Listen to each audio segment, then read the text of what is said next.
ملګری ته وویل چې ما ته اجازه راکړئ پلانکي ځای کې نن کهاني ده ټوکې مسخرې دي هلته به زه راشم هلته چې کله لاړلو د الله شان ته وګوره او دی چې لاړه هلته دریا ویله کېدله نو ده په دې ټایم کې الله په ده باندې خوب راوستلو سهار کې ملګري ورته وایي چې څه دې واورېدلو عجیبه ده زه چې کله مجلس ته ورسېدلم ما باندې الله خوب راوستلو ما هېڅ لیدلي او اورېدلي نه دي بله ورځ بیا داسې وشولو څه وشولو بیا چې کله مجلس ته لاړم خو ما باندې یو خوب راغلو زه بلکل په ځان باندې پوه شوی نه یم زموږ تاسو پیغمبر هغه پیغمبر ده که ځان سره سوچ وکړو پیغمبر صلی الله علیه وسلم مشکات شریف حدیث ده بخاري شریف هم ذکر کړی ده یو ځل د شپو یوه شپه د امهات المؤمنین د عایشې په نمبر باندې و الله رب العالمین ورته وفرمایلو ای پیغمبر ته آرام کوي او ته په خوب باندې ویده یې الله ورته وایي چې زما په بندګانو کې یو بنده په قبر باندې عذاب قبر شروع ده محمد رسول الله صلی الله علیه وسلم د عایشې په نمبر باندې ده تمریض کې ده نیمه شپه ده د تهجد وخت ده هغه اوچت شولو مقبرې طرف ته روان شولو امهات المؤمنین عایشه چې کله خوب نه بیداره شوله یو طرف ته لاس وهي بل طرف ته لاس وهي رسول الله په مصدر باندې رانغللو امهات المؤمنین عایشه خفه شوله چې دا څه عجیب کار وشولو نمبر زما و محمد رسول الله بلې بېبي ته دې ورغلی عایشه صدیقه رضی الله آرام سره بهر ووتله چې ووتله چې ګوري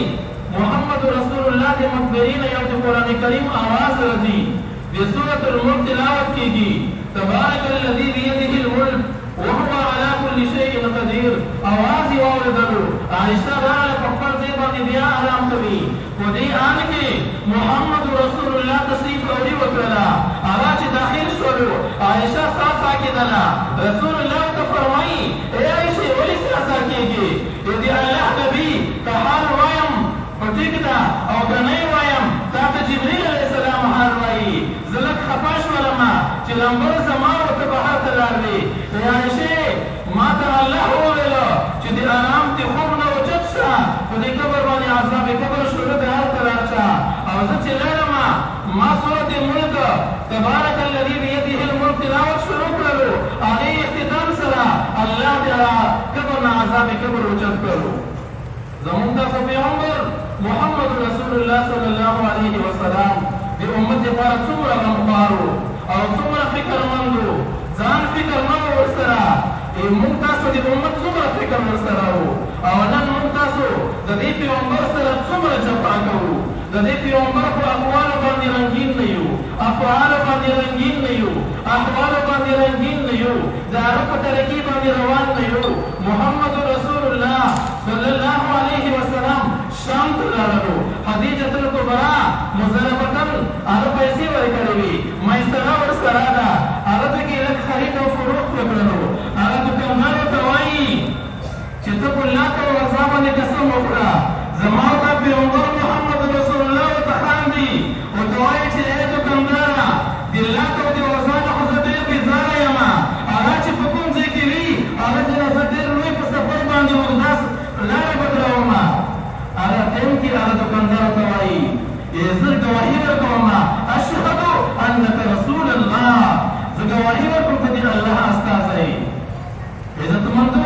د خپل پیغمبر صلی الله علیه وسلم حالات زندگی نه لږ پکار موږ ځان خبر وکړو د دې نه بعد کې بیان چې ده هغه انقلابي نبوت بې سبا شروع کېږي الله رب العالمین دې اول ماته بیا ټولو اردنونو ته صحیح عمل په نصیب کړي وصلی الله تعالی علی خیر خلقه محمد و آله و اصحابه اجمعین الله څخه